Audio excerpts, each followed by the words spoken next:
Chapter 2 of Frogspell, a vital ingredient. There was a shocked silence as the frogs stared at each other.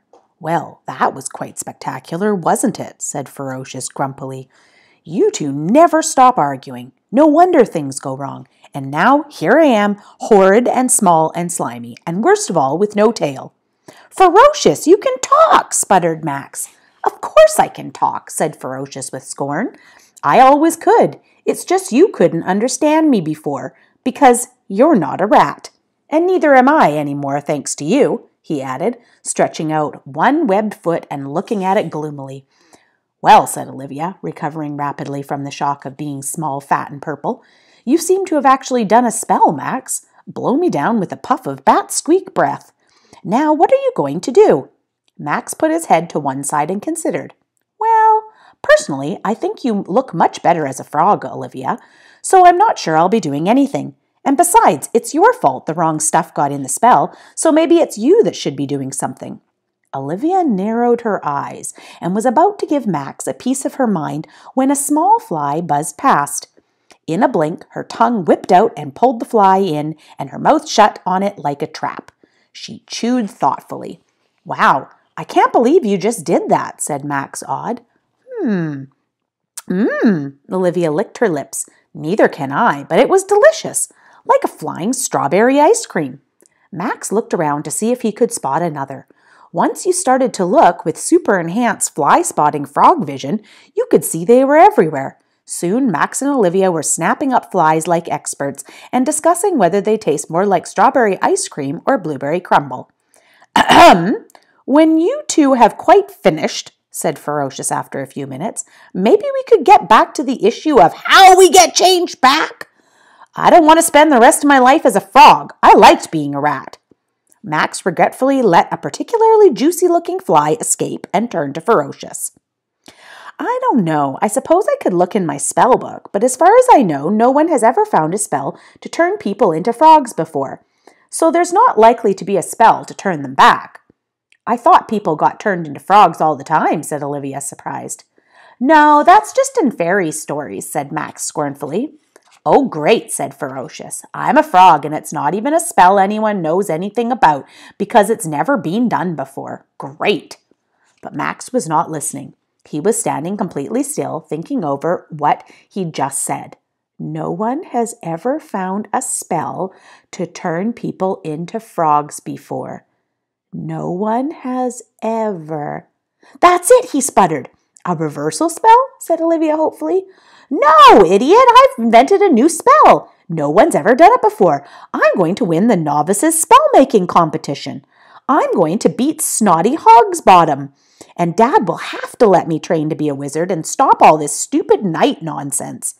I'll be famous.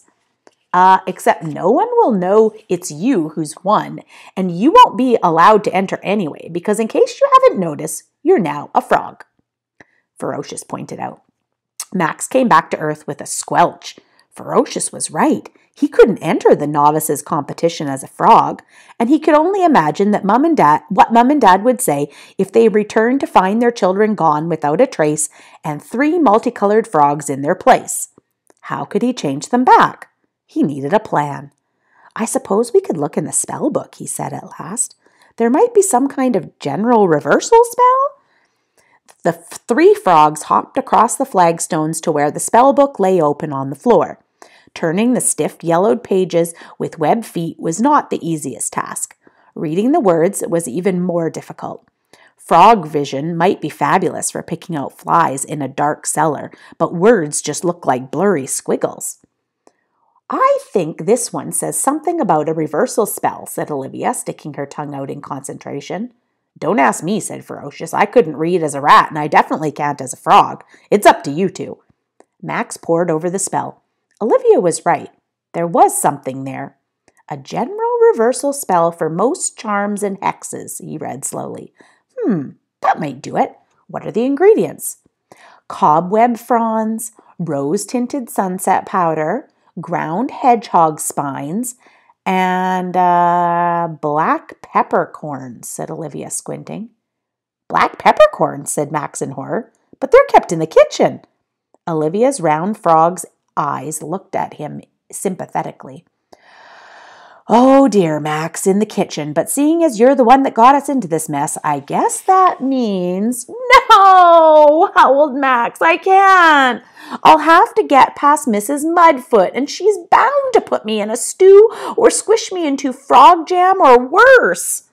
Tough, said Ferocious decisively. You need to be a boy. I want to be a rat, and fetching as your sister looks in purple with red spots, your parents won't be best pleased if she stays that way.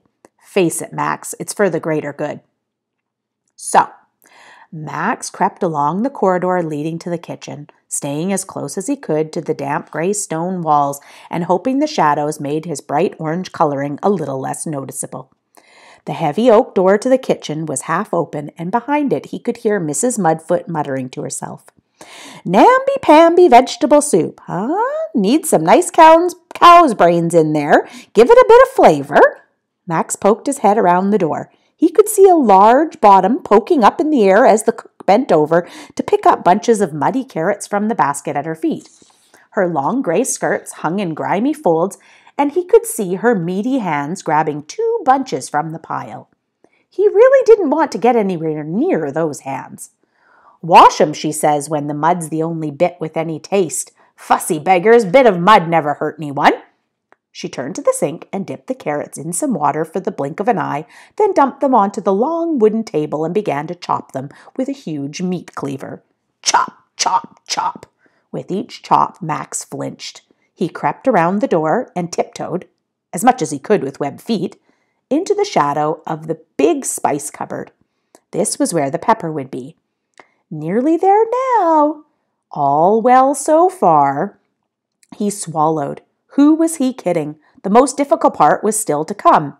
Checking that Mrs. Mudfoot was still occupied with the carrots, Max glanced up at the spice cupboard. Which drawer would have peppercorns? He hopped closer and looked at the label on the nearest drawer. Mustard seed, it said in neat black writing. It was at the bottom of the cupboard near the floor.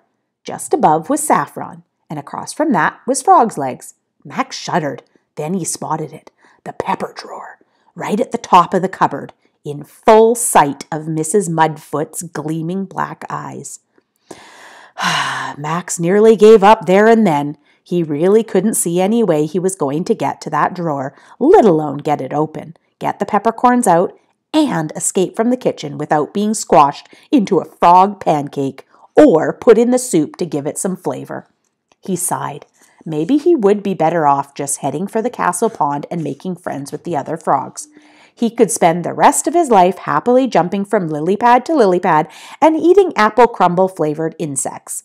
But the thought of Snotty Hogsbottom winning the spell-making trophy for the 3rd year running was too much to bear. Max had to get those peppercorns. Mrs. Mudfoot finished chopping the carrots and turned towards the cupboard. Max froze. Right then, nasty herbs now, fresh from the garden. At least there'll be some nice bugs on them to spice it up, eh? She turned heavily and stomped off towards the door carrying the basket. Max nearly did a triple somersault on the spot. Brilliant, he thought. She's going to get herbs from the garden. I'll be alone in the kitchen. He hopped onto a nearby stool and carefully measured the leap to the top of the spice cupboard. It seemed miles away, but then he was a frog. He flexed his powerful back legs and jumped. He hit the edge of the cupboard with a thump. That knocked the wind right out of him, grabbed the top with his front legs, and scrabbled furiously with his back feet. After what seemed like a week of hanging dangerously on the edge, Max managed to haul himself up over the top. Phew! He looked down over the edge of the drawers. There it was! Peppercorns! With a shiny brass handle to pull the drawer out. Max sat back down on his haunches and pondered.